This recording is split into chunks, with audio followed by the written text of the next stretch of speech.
Olá, eu sou o professor Lucas Neto. Sejam bem-vindos a mais um programa Escola Bíblica no seu lar. Hoje nós vamos estudar a lição de número 9, que tem como título A necessidade de termos uma vida santa. Dentro deste tema, nós vamos falar sobre 3 assuntos. O primeiro deles será definindo os termos. Em segundo lugar, vamos falar sobre a necessidade de termos uma vida santa. Em terceiro lugar, vamos falar sobre a possibilidade de termos uma vida santa. Vamos então dar início à nossa aula de hoje. Um cristão que vive em santidade reflete a pessoa de Cristo para o seu próximo, revelando no pensar e no proceder valores puros, santos e alinhados com a vontade de Deus. Nesta lição estudaremos sobre o que é santidade e santificação. Estudaremos também sobre a santidade de Deus, a santidade no corpo, na alma e no espírito do homem, as modalidades de santificação, bem como a palavra de Deus e a oração como fatores que sustentam a santidade de um cristão. A definição etimológica de santidade, oriunda da palavra hebraica kadosh, ou da palavra grega agios, tem como significado ser santo, que nos remete à condição de separação do que é profano, sendo ritualmente dedicado a Deus, sem qualquer contaminação ou impureza pecaminosa. Uma definição exegética de santidade é que quando nós relacionamos o termo ser santo ou santidade a um ser humano, este conceito se reveste do estado deste homem ser totalmente separado de tudo o que é pecado, que zela por tudo o que é sagrado, rejeitando então o profano, ou seja, separa de forma bem delineada o sagrado do profano, se mantendo sempre num estado de santidade e ao mesmo tempo separado e consagrado para Deus, tendo a sua vida dedicada ao pleno serviço em favor do reino de Deus. Salmo 93, versículo 5, diz assim a palavra do Senhor: Fidelíssimos são os teus testemunhos. À tua casa convém a santidade, Senhor, para todo o sempre. A santidade de Deus. Deus é santo de forma absoluta. Isto quer dizer que nele não habita nenhuma perversidade, nenhum mal, nenhum pecado. Ele é puro e cheio de bondade, sendo o Senhor o perfeito modelo de caráter moral, ilibado, que deve ser imitado, ou seja, alcançado em nossa vida moral e espiritual. A condição de ser santo é uma ordenança de Deus. E para ser santo, devemos estar diante de Deus e dos homens em corpo, alma e espírito de forma irrepreensível. Na primeira carta aos Tessalonicenses, em seu capítulo de número 5, versículo 23, diz assim a palavra do Senhor. Primeira carta aos Tessalonicenses, capítulo 5, versículo 23. O mesmo Deus da paz vos santifique em tudo, e o vosso espírito, alma e corpo sejam conservados íntegros e irrepreensíveis na vida de nosso Senhor Jesus Cristo. Fiel é o que vos chama, o qual também o fará. No livro de Levítico, capítulo de número 19, versículo 2, diz assim a palavra do Senhor. Levítico, capítulo 2, Levítico, capítulo 19, melhor dizendo, versículo 2, diz assim a palavra do Senhor. Fala a toda a congregação dos filhos de Israel e dize-lhes: santos sereis, porque eu, o Senhor, vosso Deus, sou santo. Ainda em Levítico, capítulo de número 11, versículo 44, diz assim a palavra do Senhor: eu sou o Senhor, vosso Deus. Portanto, vós vos consagrareis e sereis santos, porque eu sou santo, e não vos contaminareis por nenhum enxame de criaturas que se arrastam sobre a terra. Uma definição para o termo santo, no sentido de ser santo, cristão, é que o cristão que vive de forma permanente uma vida consagrada a Deus, confirmada pelo seu pensar e agir no corpo, na alma e no espírito de modo irrepreensível em todos os aspectos de sua vida, ou seja, na família, no trabalho, na escola, na igreja, no casamento, no noivado, no namoro, etc., aonde ele puser a planta de seus pés, o cristão ele deve ser consagrado a Deus e separado do profano. Essa é a definição de santo. E o que seria então um corpo santo? A cada dia que passa em nosso tempo, a humanidade se enlameia na promiscuidade e na perversão sexual. Cotidianamente, os espíritos sodomitas agem sobre as famílias, bombardeando-as por orientações sexuais ilícitas e estímulos a práticas sexuais antibíblicas, especialmente através da mídia escrita, falada e televisiva.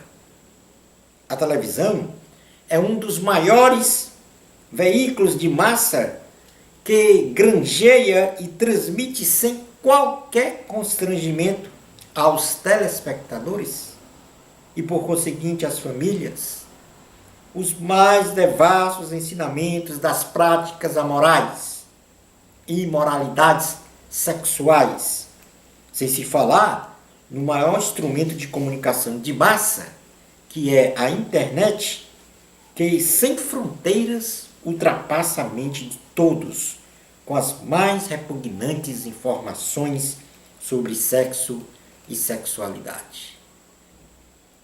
O culto ao deus Eros, deus do pseudo-amor na mitologia grega, já é uma realidade entranhada no corpo e na alma e no espírito da sociedade.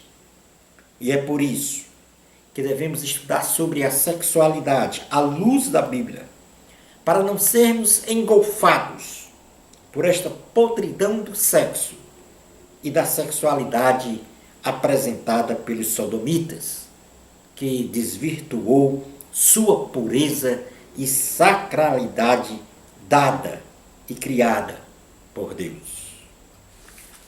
Na primeira carta aos Tessalonicenses, capítulo de número 4, versículos 3 ao 7, diz assim a palavra do Senhor. Primeira carta aos Tessalonicenses, capítulo 4, versículos 3 ao 7. Pois esta é a vontade de Deus, a vossa santificação, que vos abstenhais da prostituição, que cada um de vós saiba possuir o próprio corpo em santificação e honra, não com desejo de lascívia, como os gentios que não conhecem a Deus. e que nesta matéria ninguém ofenda nem defraude ao seu irmão. Porque o Senhor contra todas estas coisas, como antes nos avisamos e testificamos claramente, é o vingador. Porquanto Deus não nos chamou para a impureza, e sim para a santificação. Existem práticas do uso do corpo no campo sexual que a Bíblia reprova, como, por exemplo, a fornicação, que é a relação sexual entre pessoas não casadas. O adultério, a relação sexual de um homem casado com uma mulher que não é a sua esposa ou vice-versa. A homossexualidade, a atração sexual entre pessoas do mesmo sexo. Masturbação, vício solitário, autoerotismo. Não há referência explícita à masturbação na Bíblia, mas existem passagens que tratam desse assunto de forma implícita. Por exemplo, Onã, ele foi morto pelo Senhor porque derramava seu sêmen em terra. Ainda há que se acrescentar que 3 coisas classificam a prática da masturbação como um pecado. A saber, primeiro, as fantasias que levam a pessoa a cometer este ato condenável. O ato sexual foi criado para ser praticado por um casal, marido e mulher, e não por uma pessoa sozinha. Como na prostituição, a pessoa peca contra o próprio corpo. Assim sucede com a masturbação. Por outro lado, nós temos as perversões sexuais. Corrupção, desmoralização, depravação, alteração, transtorno, qualquer anomalia do comportamento sexual. Isto é que caracteriza as perversões sexuais. Nas Escrituras Sagradas, encontramos contidas severas reprovações quanto a perversões sexuais, tais como a zoofilia, que é o sexo com animais, o estupro, o incesto, sexo entre familiares,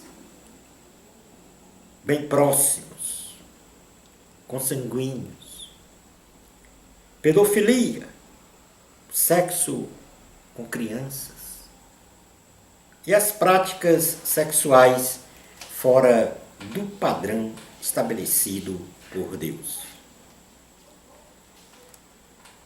A sociedade pós-modernista, neste culto desenfreado ao deus Eros, pratica o sexo meramente para satisfazer prazeres carnais. Entretanto, a Bíblia Sagrada instrui aos cristãos a praticar a relação sexual somente depois do casamento. E isto motivado pelo amor. Lembre-se bem que o nosso corpo é templo e habitação do Espírito Santo. E por isso mesmo, o nosso corpo santo não pode ser profanado por agressão através do sexo ilícito, pelo uso de drogas lícitas ou ilícitas, ou por toda e qualquer prática que desvirtua o nosso corpo de ser santo. Na primeira carta aos Coríntios, capítulo 6, versículos 18 a 20, diz assim a palavra do Senhor: fugir da impureza. Qualquer outro pecado que uma pessoa cometer é fora do corpo. Mas aquele que pratica a imoralidade peca contra o próprio corpo. Acaso não sabeis que o vosso corpo é santuário do Espírito Santo, que está em vós, o qual tendes da parte de Deus e que não sois de vós mesmos? Porque fostes comprados por preço. Agora, pois, glorificai a Deus no vosso coração. Na primeira carta aos Coríntios, capítulo 3, versículo 16, diz: não sabeis que sois santuários de Deus e que o Espírito de Deus habita em vós? Se alguém destruir o santuário de Deus, Deus o destruirá, porque o santuário de Deus, que sois vós, é sagrado. Um corpo irrepreensível. Um corpo consagrado a Deus. Esta é a vontade do nosso Senhor. Mas devemos ter também uma mente santa. E aqui nós vamos nos aprofundar e dizer que seria uma alma e um Espírito Santo do homem. Então, o Senhor, Ele exige de nós corpo, alma e espírito irrepreensíveis, que formam a unidade de um santo. O cristianismo carrega em seu bojo os princípios norteadores do comportamento cotidiano do cristão em relação às pessoas, à igreja, à família, à sociedade e principalmente em relação a Deus. Colocando assim, inexoravelmente, o cristianismo na condição de ser espiritual, mas também racional. Na carta aos Filipenses, capítulo de número 4,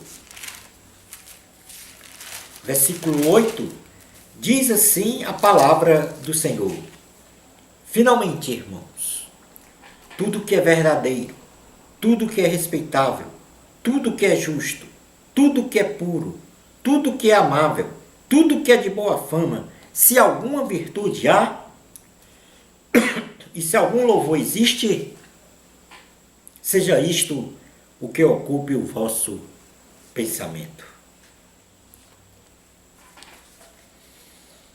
Nesta passagem, Paulo nos adverte a colocarmos uma espécie de filtro em nossa mente, fechando para tudo quanto é vil, pernicioso, abrindo então para as seguintes virtudes. Em primeiro lugar, ele diz que a nossa mente tem que ser aberta para tudo que é verdadeiro. O verdadeiro, neste contexto bíblico, refere-se a lidar fielmente ou verdadeiramente com alguém. Isto é, refere-se a tudo que é genuíno, sincero e fiel. Devemos nos opor a tudo que é falso e irreal. O cristão deve proclamar a verdade e viver a verdade no seu comportamento cotidiano. Mas temos que também estar voltado para tudo que é honesto. Paulo nos exorta a termos uma conduta transparente e decorosa. Isto significa que nosso comportamento deve sempre assumir uma postura decente, respeitosa, digna de respeito, reverência e honra perante as pessoas com as quais nos relacionamos. Pensar em coisas honestas é o mesmo que pensar em coisas dignas. E viver na sua essência estes pensamentos, merecendo assim o respeito das pessoas. Devemos também pensar em tudo que é justo. Ser justo significa praticar as coisas certas e retas, fazer tudo aquilo que não prejudique o seu irmão, o seu próximo. Significa não buscar atalhos, nem ter atitudes iníquas. Ser justo significa fazer e proceder o que é correto, desenvolvendo a sua fé numa relação positiva com Deus e com os homens.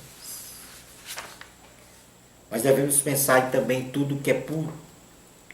A pureza se traduz em limpeza, algo não contaminado ou poluído. O cristão deve permitir ao Espírito Santo a realização de uma limpeza contínua no seu coração, na sua consciência, nas suas afeições e nas motivações da vida. Devemos pensar em tudo que é amável. As coisas amáveis são coisas que atraem e causam prazer a todas as pessoas. Significa pensar naquilo que promove o amor fraternal e a amizade, bem como a construção saudável e edificante do ponto de vista emocional e também espiritual nas relações entre os irmãos. Devemos pensar também em tudo que é de boa fama. Esta fama refere-se ao que é, em geral, bem conceituado e altamente respeitável, ou respeitado, pela sua irrepreensível conduta moral e espiritual, vista com bons olhos por Deus, pelos cristãos e pelos outros. Se há alguma virtude e se há algum louvor, nisso pensai. O cristão tem por obrigação demonstrar para o mundo a excelência no seu modo de pensar e viver. As virtudes do cristianismo devem ser proclamadas com louvor para a elevação moral e espiritual dos cristãos e não cristãos. Modalidades de santificação. A santificação posicional é a santificação inicial de um ser humano, onde este passa por uma transformação de seu caráter, ou seja, regeneração, num momento pontual de sua vida, pela operação do Espírito Santo em seu ser, de tal modo que seu caráter é restaurado para ser igual ao caráter de Cristo. Na primeira carta aos Coríntios, capítulo 6, versículo 11, diz assim a palavra do Senhor: tais fostes alguns de vós, mas vós vos lavastes, mas fostes santificados, mas fostes justificados em o nome do Senhor Jesus Cristo e no Espírito do nosso Deus. Depois da santificação posicional, nós temos a santificação progressiva. É a santificação operada pelo Espírito Santo no homem, em que paulatinamente, através de um processo de transformação, vamos abandonando valores, vontades e desejos pecaminosos para estar sempre no centro da vontade de Deus, obedecendo e buscando ter o mesmo caráter de Cristo e, por conseguinte, ser a sua imagem e semelhança no que tange as qualidades e virtudes morais de Jesus. Romanos capítulo 6, versículos 20 ao 23, diz assim a palavra do Senhor. Romanos 6, 20 ao 23. Porque quando éreis escravos do pecado, estáveis isentos em relação à justiça. Naquele tempo, que resultados colhestes? Somente as coisas de que agora vos envergonhais. Porque o fim delas é morte. Agora, porém, libertados do pecado, transformados em servos de Deus, tende o vosso fruto para a santificação e, por fim, a vida eterna. Como terceira modalidade de santificação, nós temos a santificação final. É a santificação onde, a partir deste ponto, com a segunda vinda de Jesus, para buscar a sua igreja santa, teremos um corpo glorificado, ao qual nós chamamos também de glorificação. Ou seja, um corpo glorificado igual ao corpo de Jesus e um caráter semelhante ao de Cristo. E assim habitaremos com Ele nos céus para sempre. é a consumação do plano de salvação, onde teremos uma vida eterna em comunhão plena com Deus. Na primeira carta aos Coríntios, capítulo 15, versículos 50 ao 58, diz assim a palavra do Senhor: isto afirmo, irmãos, que a carne e o sangue não podem herdar o reino de Deus, nem a corrupção herdar a incorrupção. Eis que vos digo um mistério: nem todos dormiremos, mas transformados seremos todos, num momento, num abrir e fechar de olhos, ao ressoar da última trombeta. A trombeta soará, os mortos ressuscitarão incorruptíveis, e nós seremos transformados. Porque é necessário que este corpo corruptível se revista da incorruptibilidade, e que o corpo mortal se revista da imortalidade. E quando este corpo corruptível se revestir de incorruptibilidade, e o que é mortal se revestir de imortalidade, então se cumprirá a palavra que está escrita: tragada foi a morte pela vitória. Onde está, ó morte, a tua vitória? Onde está, ó morte, o teu aguilhão? O aguilhão da morte é o pecado, e a força do pecado é a lei. Graças a Deus, porque nos dá a vitória por intermédio de nosso Senhor Jesus Cristo. Portanto, meus amados irmãos, sede firmes, inabaláveis e sempre abundantes na obra do Senhor, sabendo que no Senhor o vosso trabalho não é vão. Portanto, a santificação final é a consumação da nossa salvação, quando então teremos um corpo glorificado igual ao de Jesus. Neste processo de santificação progressiva que nós falamos, antes da santificação final, nós precisamos diariamente do perdão de Deus com relação aos nossos pecados.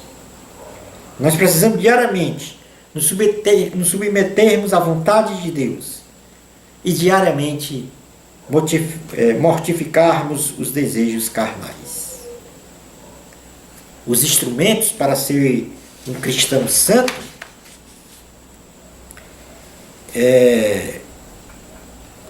ele deve incessantemente buscar a plenitude da maturidade espiritual.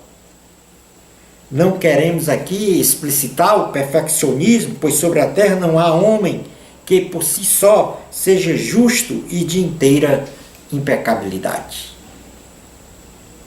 Porém, deve o homem estabelecer um estado de perfeição que é progressivo e só se encerra com a volta para Cristo.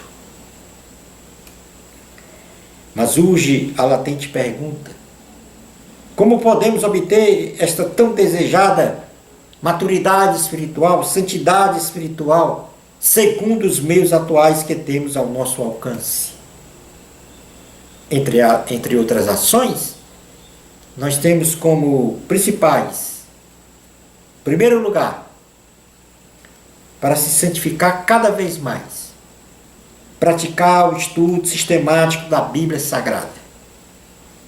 Isso desenvolverá o nosso intelecto quanto às coisas espirituais, nos proporcionando um conhecimento mais perfeito de Deus.